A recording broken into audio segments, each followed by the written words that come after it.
All right, here we go. Last one. We're gonna have have the whole book, and I'm kind of excited. Have it all, have the entire book, all my lectures now taped for the whole AP1. That's kind of cool, right? I was kind of excited about that. All right, here we go. And so we kind of, yeah, Monday's class, we covered the first half of this chapter. And I'm not going to go super crazy on development, right? And y'all can tell, let me grab a sheet of questions here. Make sure I get some of these. I think we did almost hit all those 1 through 7. With preeclampsia being a kind of weird one there. But genetics is a very cool topic, one of my favorites, hereditary genetics. And Hammerman kind of short changes it, I think, a little bit. Sometimes these would be 2 separate chapters, in a lot of AP books, where she had like 6 chapters on the nervous system, right? I mean, we could probably down with 2 or 3, right? Okay, anyway, here's one that maybe not super important for you to know, but I think it's kind of cool, especially with the way we're going to medicine. I think y'all going to see a lot more genetics.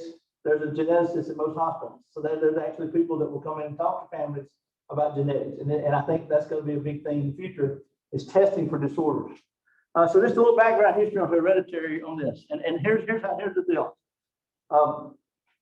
We've been wondering forever, what's more important, genetics, your raw DNA, or how life unfolds and how well you do with what you got, okay? So it's a big debate. I think we've talked about it. Probably here's one of those that we not sure about. But the actual history of this is we did not have a clue how hereditary worked for a long time. Matter of fact, one of my favorite pictures, and I'm not going to pull it up, but you can Google this. But very early on in the development of microscopes, what do you think? Let's just be brutally honest, it was men. Okay, girls, I got to run. And by the way, I'm lecturing to a room full of ladies here. So I'll ask this to these girls. How long do you think it took them for a guy to look at sperm on a microscope? About 13 minutes.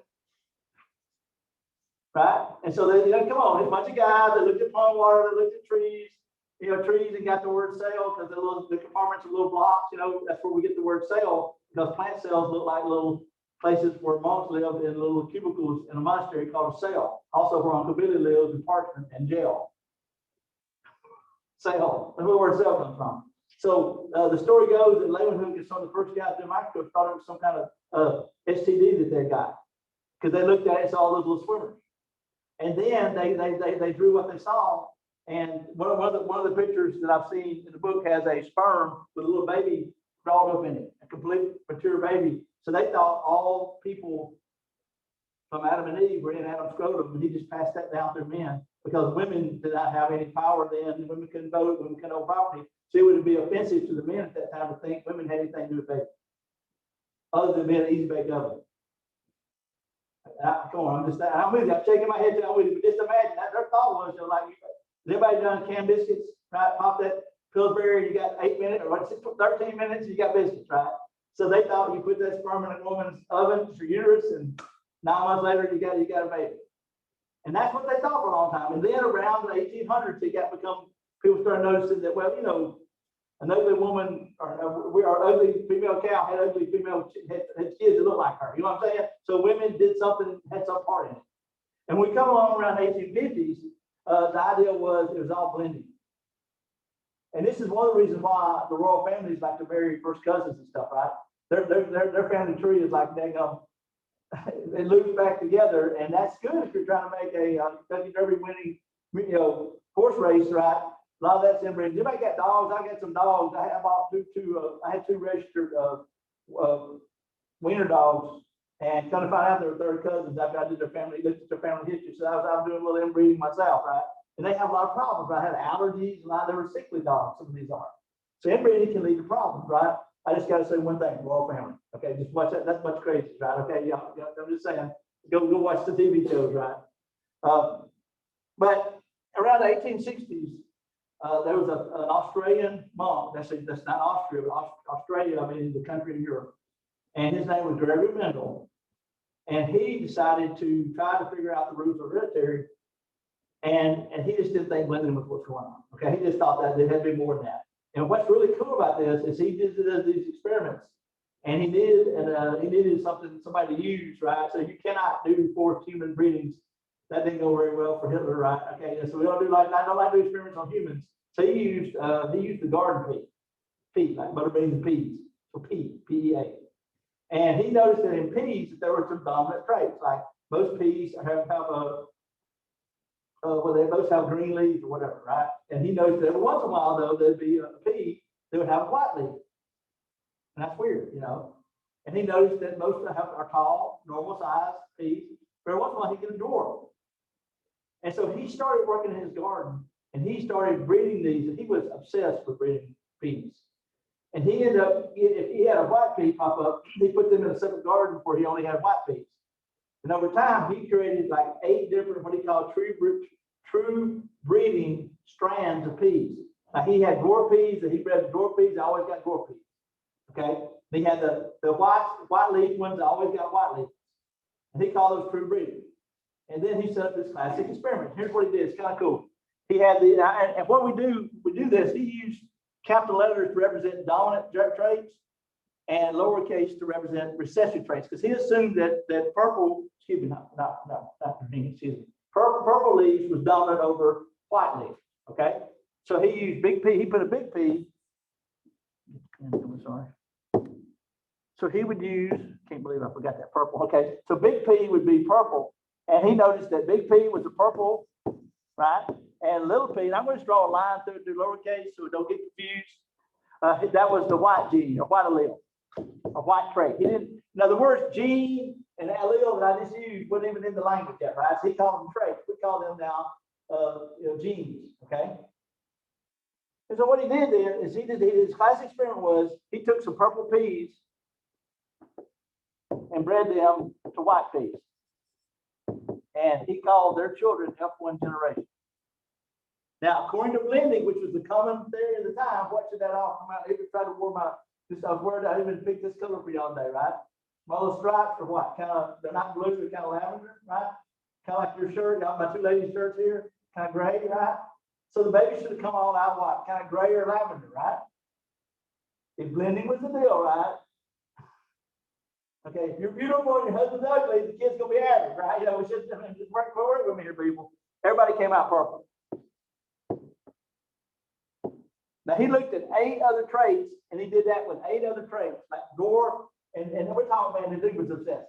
Pod position, pod inflated, dehydrated, seeds, wrinkled, not wrinkles. He looked at 8 different traits of peas, did 8 different separate experiments like that, and always came up with this one dominant. So that's where he decided that in genetics, in hereditary, they are 2 competing traits for everything. So he decided that all these purple peas, he'd been breeding together, and anytime white popped up, he threw them out, put them in other garden. He decided these guys were really big P, had 2 competing traits. Okay, they got a big P from daddy and a big P from mama. And everybody in this group was little p, and you get one of these from mama and one from daddy.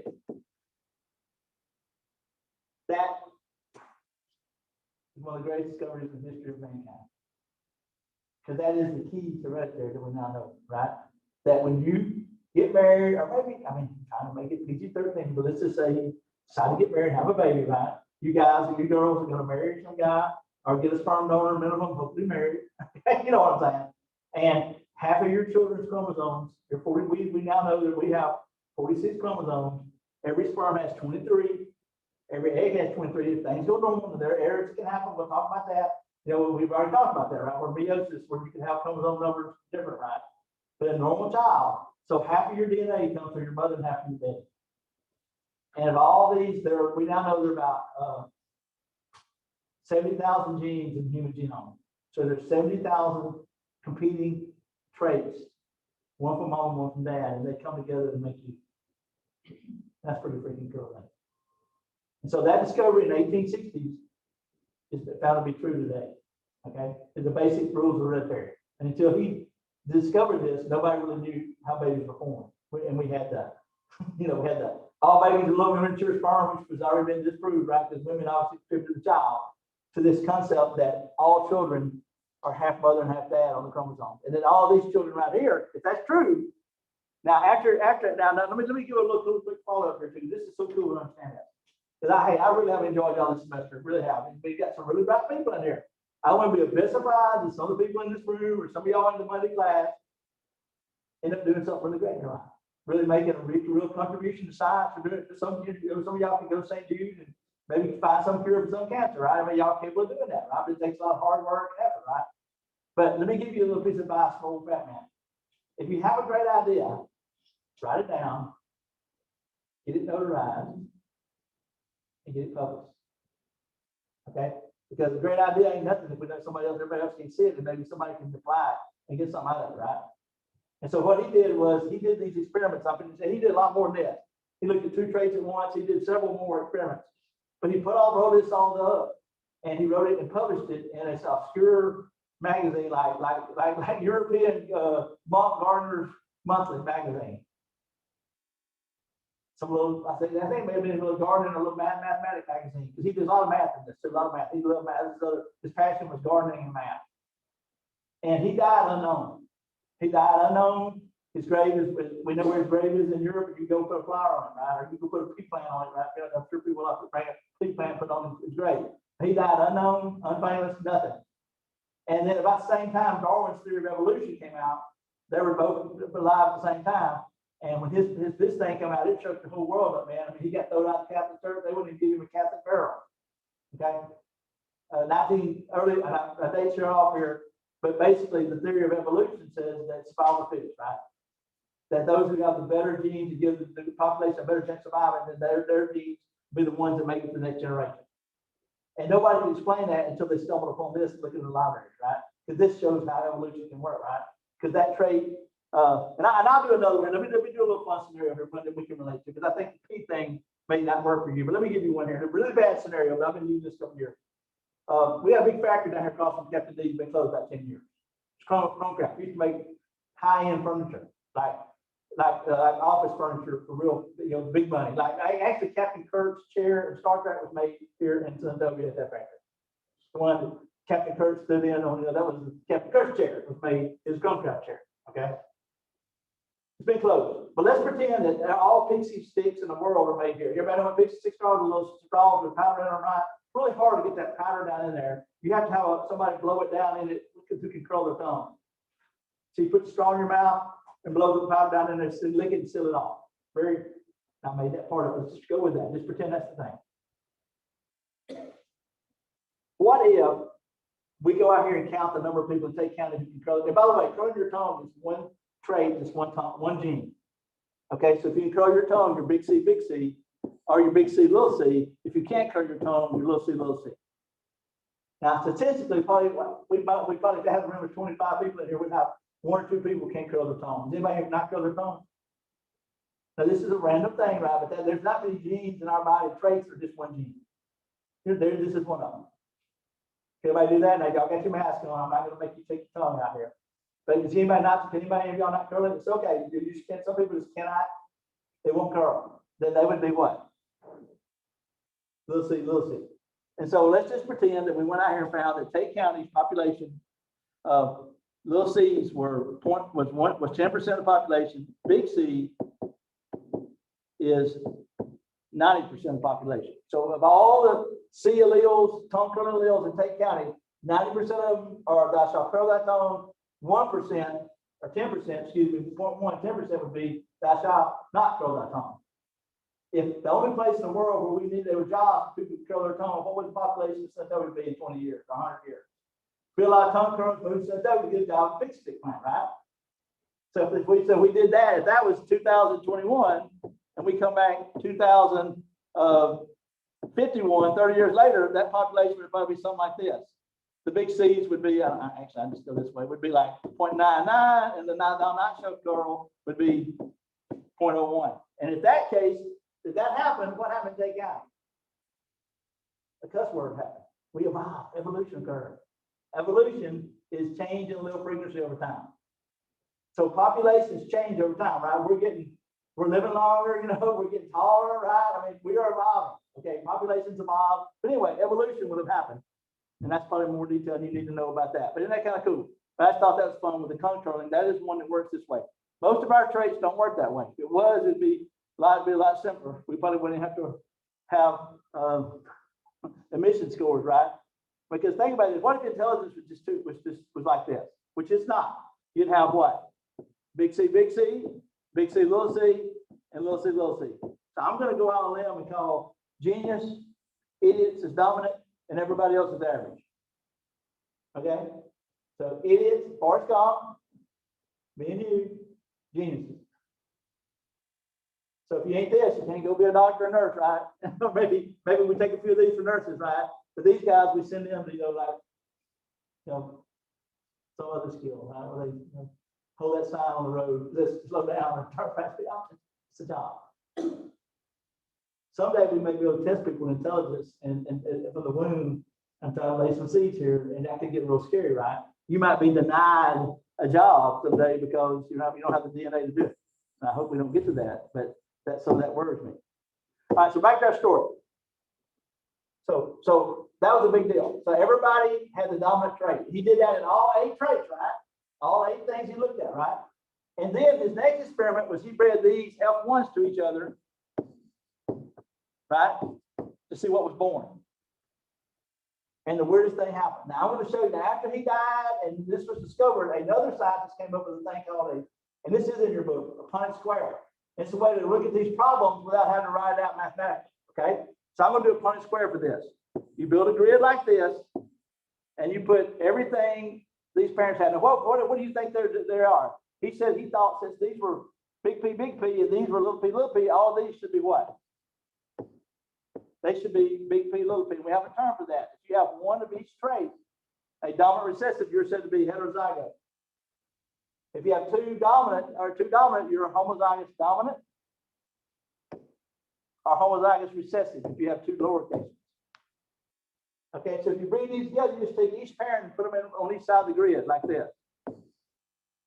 Watch. So you got, what is it, big P, little p, right? And then big P, little p. Then you draw the grid out like this, and you just add everybody in. That's little p. So we got 1 out of 4 kids going to be big P, big P.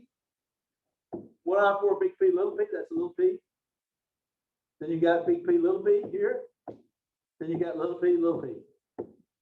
So before he bred them, he predicted what those children are going to look like. You breed these 2 together and look at F2, you're going to have 3 purples to 1. And here's the game changer. We're going to pop up that white parent from grandparent, pops back up 1 out of 4. Is that not pretty crazy? So he bred that together and he did all 8 groups and he got a perfect 3-to-1 ratio with thousands of these different plants he counted.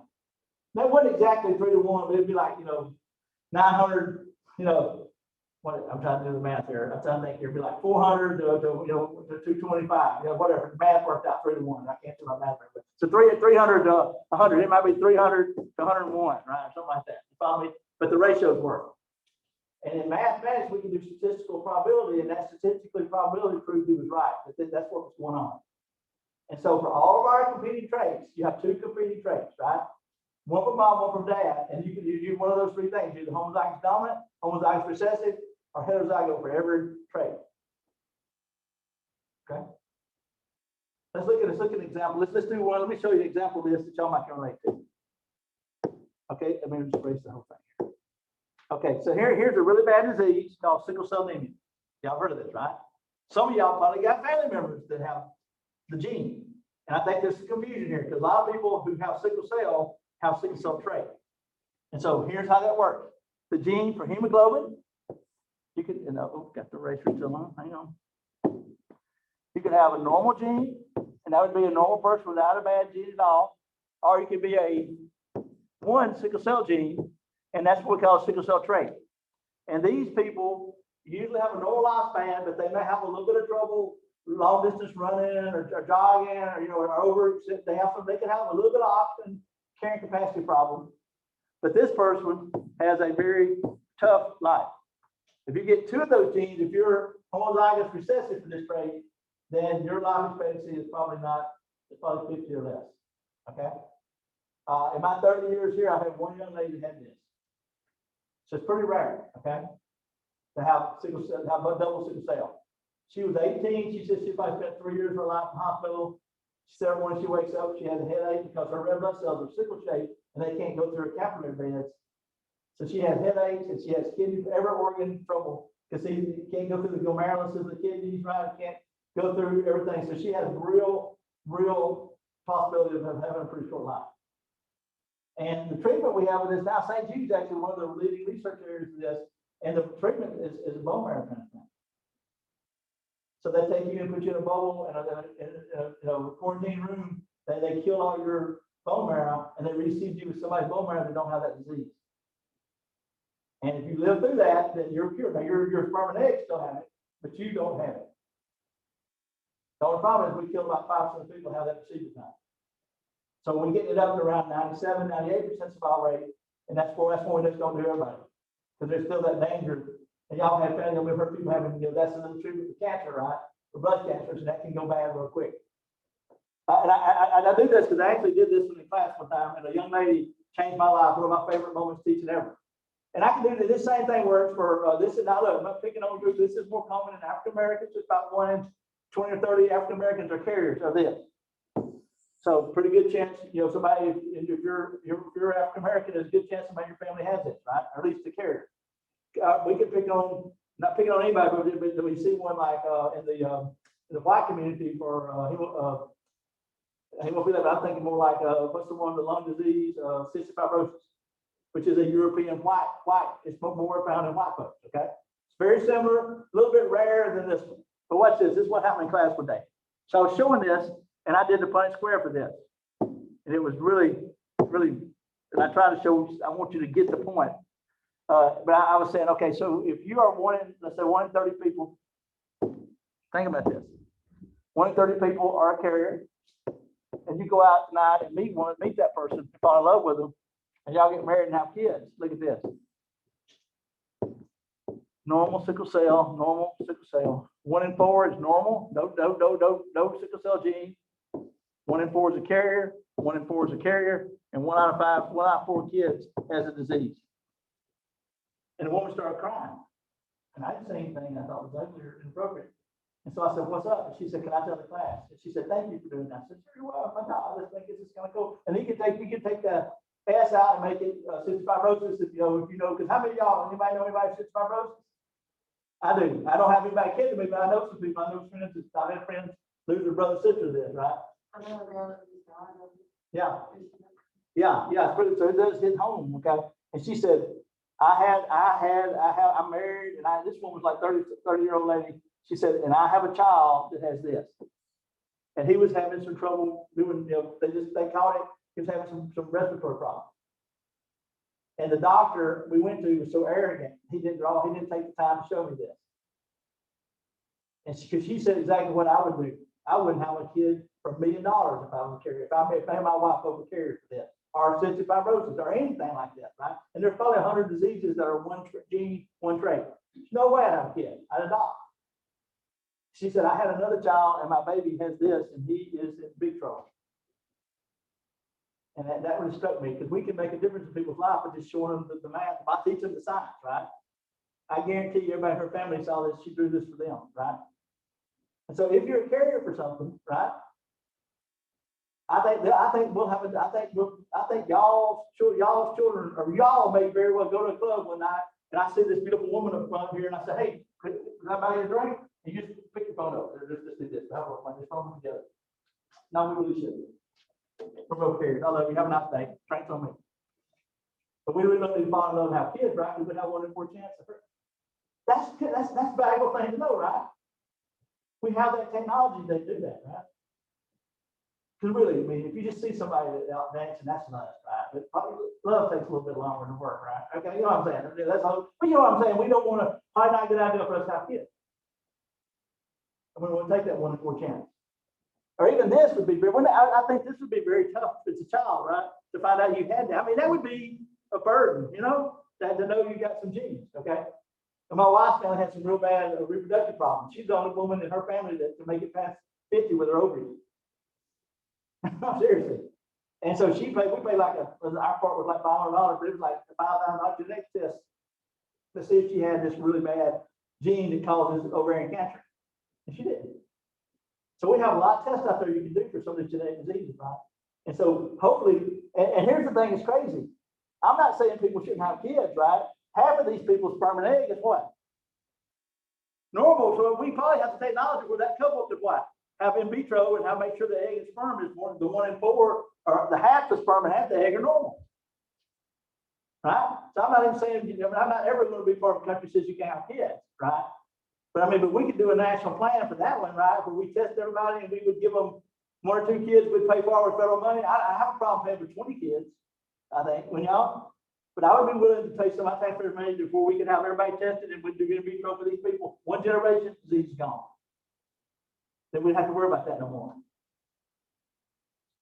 Go St. Jude Day and watch a kid die of that. Give you a different attitude. Some of y'all will say, hey, look, I got a smart group in here. Both y'all will be nurses. These are things y'all need to think about, right? These are things how we, this is something really practical that we can do. And I see this blowing up in the hospital. This genetic testing is a big deal. Because they can look for things and we can counsel people on this, right? And help them understand it. But anyway, I really have to pay a little tribute to Mendel, who is the father of genetics after he died, right? Way after he was gone, right? He became super famous. And so the other thing though is, if you have a great idea, I'll make a joke in class sometimes.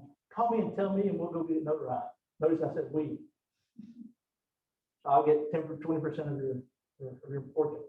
Oh, by the way, y'all know lawyers take 50% of everything they get. Y'all know that, right?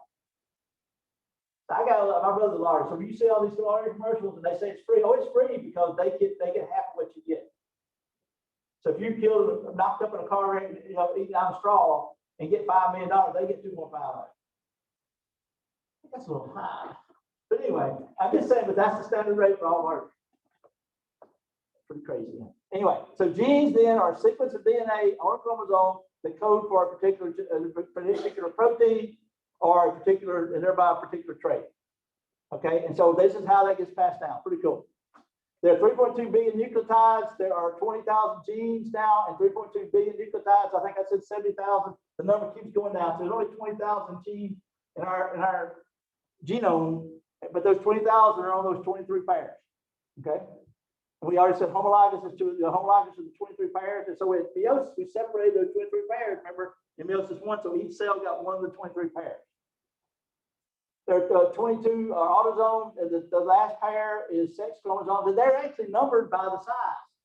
So when they first started doing these what's called karyotype, they could swab my mouth, put a chemical in, make it go into mitosis, take a picture of it, and we'd enlarge it with photography and then cut it up and match them. So the 2 biggest pairs are the number one, the next biggest is number 2. And then when you get through, the smallest ones is 22, and then there's 2 left over. If it's 2 big X's, you're a girl, and those are your sex chromosome. It's an egg. If there's an X, a little small looking Y, it's a boy. So the Y is much smaller than the X. So that last pair determines your sex. Okay, and so we can now. So a karyotype is a picture. So let's just put one in here. But karyotype is a computer now display showing all 23 pairs according to order of size and number. And by doing that, we can look and tell if you have a chromosomal number problem. And now we can go farther and look on the chromosomes for specific genes. Where the gene is on the chromosome is called its locus. And various forms of a gene are called alleles. So for chromosome, there's what? 2 alleles. That's our curl, that's our knot. Another single one is this earlobe. See, my earlobe is big, chunky, it's disattached. That's dominant. And some of you people have a straight earlobe that doesn't have that lobe, and that's recessive. Okay? So just a couple of those, just a handful, maybe just a few in humans, maybe 10 or 15 that are single gene. Okay? All right, and then we already saw that. If you have 2 of the same, you're homozygous. If you have 2 different ones, heterozygous. And look, I learned that first time was, I'm sorry, but heterosexual, homosexual, one of each, 2 of the same. That helped me learn. I'm just trying to give you all some little clues that we learned. And we can mask these genes, and that's how, because of recessive, you can have a bad gene that stays dormant for 3 or 4 generations, right? And pop up and cause a disease, right? So because of the possibility of hiding genes in our genome as recessive is how diseases keep popping up. Okay. Your actual genes are, let's go back to the tongue curling, big C, but my phenotype is I can curl my tongue. So phenotype is what you express. Genotype is what is your genes. It could be any like one dominant, one recessive, or you know what I'm saying. I just use letters there to represent that. Okay. So phenotype is the physical expression. Genotype is what the genes are. Okay. And here's another one. Look at that. She's going to do a Punnett square with freckles here. And freckles is another one that's kind of dominant. I mean, look around here, very few people don't have freckles, right? So here is a 2 heterozygotes for freckles, right? And we have what? Our dimples, in this case, we have 3 of them, but 3 out of 4 children have dimples and 1 out of 4 don't have dimples, right? So saying that you always get that 3-to-1 ratio when you have two heterozygotes breeding each other. Okay. There is some complications to this. Some traits are incomplete dominance, as in sickle cell anemia, right? So those people who are carriers have a little bit of problem, right? So it's not completely hiding it. And I told you that, and there's others that do that. And they use that one, talk about that, because that's a really very famous one that's pretty common.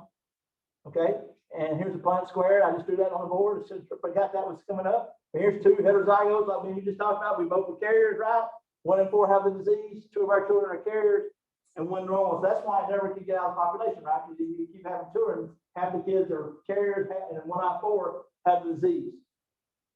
But it would be possible to in vitro make babies and only put that one in your uterus if we wanted to eliminate that disease. Some have multiple different alleles. ABO blood typing is a good example of that, right? We have A, B, and we have O, right? Some people have no, and then hair color's got probably 10 alleles, right? Of hair color, right? And think about the different textures of hair. So a lot of complications there. So multiple alleles is pretty common. Codominance is one of a blood typing does that too. So in blood type, right, you can be OO, which is the most common. You could be AB, which is the rarest, right? And in that one, you get both A and B markers on your red blood cells. So that's a good example of codominance. AB blood is the rarest blood type of the ABO, but it also is a good example of codominance. Okay, and there it is. You drew it out there on the next slide there. Showed you the chromosomes. Here's a Punnett square showing a heterozygote person with a B. So that's it's AO and BO, right? And so they end up with all 3 blood types. You have 1 AB, 1 B, 1 A, and 1 O. So you cannot use that. So if you're AB, if an A heterozygote A person married a heterozygote B person, you can be no way to use that to tell who the kid is, parent. We used to use blood type a lot in maternity suits, but now they just do a swab and do a DNA fingerprint. For example, and I think I did one and told y'all one in lab, right? So if you were, for example, if I'm O and my wife is O, and we have a kid that's B, it ain't my kid. So me and my wife can't have nothing but O, right? If the baby's AB, I'm not going to slap my wife, it ain't hers either. The baby got swapped in the hospital. So an old woman cannot have an A or B kid with a husband that's O. Everybody's got to be O. She can't have an AB. I suppose about that. So an old woman cannot have an AB kid. It's impossible. So we can eliminate. Of course, if my wife and I have an O and we have an O kid, that just means that one of the 52% of men in America is O as the father. Then that's what means I'm the father. Right? This means I could be the father. So we don't use that much anymore. X-linked diseases are kind of interesting. They have some interesting hereditary. So these are usually on the X chromosome. And since girls have 2, y'all have less of these diseases, right? And boys only have 1 X. So if I get the G with the disease, the X, I got the disease. So that makes them interesting Punnett squares. Some of the more famous ones are, so it usually goes from mother through the daughter. The daughter's fine, but her sons have the disease. So very weird transmission of this. And here's a good example of it. It's color blindness. Here's a normal vision woman, and her husband is normal vision. Also, let's see here. No, wait, get that wrong. Dad is. My story straight. I think that's recessive. So dad's normal, mother's a carrier for colorblind. Okay. So we'll look what happens. So if dad's normal, mother's a carrier, then you have 1 normal vision child, female, and 1 carrier female, normal vision male, but 1 out of 4 is a colorblind boy. And we see colorblind, muscular dystrophy falls in this group too, and hemophiliac falls in this too. So you see a lot more men with hemophiliac and colorblindness. I think it's 8% of men are colorblind for a color, and it's like 1% of women are colorblind for a color. Okay, so colorblind is pretty common. I mean, 8% is pretty high. Now here's the point I want to really drive home too. This is a big one here. But me doing these little Punnett squares, please be careful. Okay, don't try to figure out human genetics and that. Only earlobes and widow's peak and tongue curling and freckles and a couple of dimples are ones that are single trait. Almost every other of the 20,000 genes in us are polygenic inheritance, means intelligence maybe 10 genes. So Forrest Gump would be, all 10 homozygous dominants, okay? And Einstein would be 10 homozygous recessive individuals, all lowercase, right? Make genes. But the coolest thing about polygenic inheritance, and this is so cool, is that any trait, and most of our traits in nature are, if you go out and measure it and really quantitate it, you get a distribution that makes a bell-shaped curve. And I know people that are scientists that this is almost their religion and don't believe in God. I'm not judging anybody, I'm just saying, but this almost gotten crazy with some scientists. It's like their religion is the bell-shaped curve. Let me show you what I'm talking about.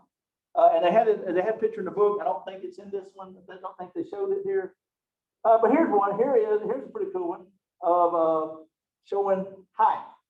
And just showing this, the mother's genotype was big T, little t, big A, little a. So it's two different genes, right? And so most people are around 5'6" there, see that in the middle, right? And so if you measure this, I don't think they did a good job. They didn't. If you look at this, you get a bell. What I mean is this: you get a bell-shaped curve.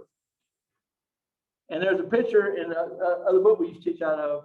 In 1908, University of Massachusetts biology class went out to the football field. And by the way, in 1908, women couldn't go to college. And they lined, this is really bad. They lined up all the men that were 5'6", or 5'5" to 5'6" on the 50-yard line. It's a football field, and it was like right here. So it was like 10 men. And then as you go taller, you have one kid over here, like 7'6", 6'11", right? And down here you have one little dude that was 4'10", right? He had a rough go. So you got a bell-shaped curve. And so about, 10 years ago, one of that biology books went back to the University of Massachusetts, which is UMass now, and everybody taking genetics, all went down the football field. Girls wore pink shirts, boys wore blue shirts, and they lined them up, and it was a bell-shaped curve. But they stacked them so they could take a picture from the press spot, where everybody was in line like this, so you could actually see the curve on the football field from above. Every time somebody asks me, hey man, what's your science project? Go ahead and measure pine cone weight, and you'll get a bell-shaped curve. Measure mosquito butt hair, and you'll get a bell-shaped curve. Some little stubby ones, a couple of long ones, most of them have an average length, whatever that is, I made that up. I don't even know if it is a mosquito butt hair, I made a joke there. But isn't that kind of cool? And hey, I would lose today. I go back out scale. Nothing like getting beat up by a room full of women that weigh each other. Let's all weigh. But we would have a bell-shaped curve. We weighed everybody more fast. And we measured everybody's height. So everything in nature is polygenic inheritance. And that's where the bell-shaped curve and intelligence comes from, right? That most people should, and this is, and no, you do not want to take a class like this. Because I took a class like this. Organic chemistry was this. And so here's what the teacher did. Whatever the class average was, he put it in C. And you have just a few L's and just a few A's. And you can put all y'all's grades in there and then just adjust it on a bell-shaped curve. And I would get a continuous variation of what intelligence specific should be, America should be. But I always like doing it because I might have a brilliant group this year, right? So I let the grades fall as they are, or I could end up with that group of Forrest Gump one year, right? And somebody get an A that didn't deserve it. But when I took organic, what would happen? The class average would be like, let's say 50, and he'd move that to 65. And I make 81, and I'd get like 3 points. I'd go to 83. No way to get an A. But it normalized the grades until bell-shaped curve. I don't use that. I did walk into class one time, and the guy said there's 20 people, and they said there's going to be 1 A and 1 F. There's going to be 15 Bs. There's going to be just like 3 Bs, 15 Cs, 3 Bs, and 3 Ds, and there's the grades I'm turning in. That's the grades I'm turning in. Now let's get to it, find out where you fit. Me and my best friend, this is a summer calculus class, and my best friend was working on the farm like 12 hours a day, taking calculus at night. Don't ever do that in the summer. That was a nightmare. We looked at each other, the guy sitting in front of me was valedictorian of my high school class. He's now a doctor in Alabama. What do you think me and my best friend did? We looked at each other and we said, B. And we got 2 of the B's, and the rest of them 30 people died. Okay, it was an equal class. I'm pretty good at math. We got 2 of the B's, and everybody else was scrambled for all those C's, D's, and L's. I don't know. That's kind of weird. I think that's excessive, but some teachers do that. Okay, multifactorial involves environment. And I think the environment plays a big role in things too. I will tell you one of my favorite ones is there is a, I don't have time to go into it, but there's a really cool study done by University of Chicago, been going on now about 50 years, but they discovered in the early 70s, hundreds of people that were identical twins born in America that were separated at birth and raised in different families. And so they gathered them up when they died and did all kind of physical and intellectual and all kind of surveys on them. And they come up with the numbers, and their numbers somewhere between 55–60% of everything about you is already determined in genetics. Meaning Robin was probably eliminated from the NBA at conception due to poor genetics in the Robison Herring family. Let's just be brutally honest, right? I don't have those raw skills. I got down to 150 pounds, pretty good point guard, but it's just not gonna happen. I was too slow. But that's pretty interesting, right? I mean, this is kind of interesting stuff.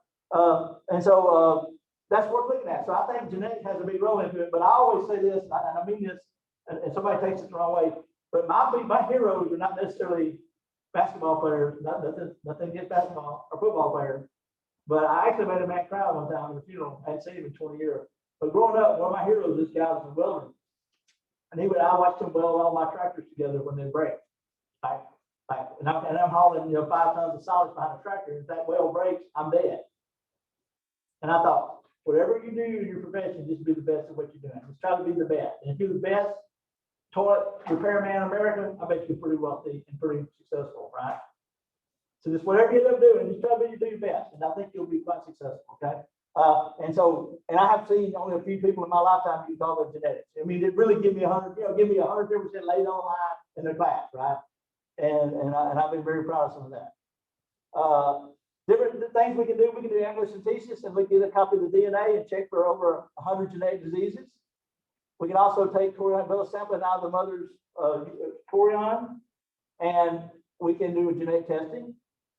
And then the third one is, now look, both of those would invite, now look, I'm just going to be really brutal. But let's just say that we did amniocentesis on you and your child had Down syndrome. Would you abort that?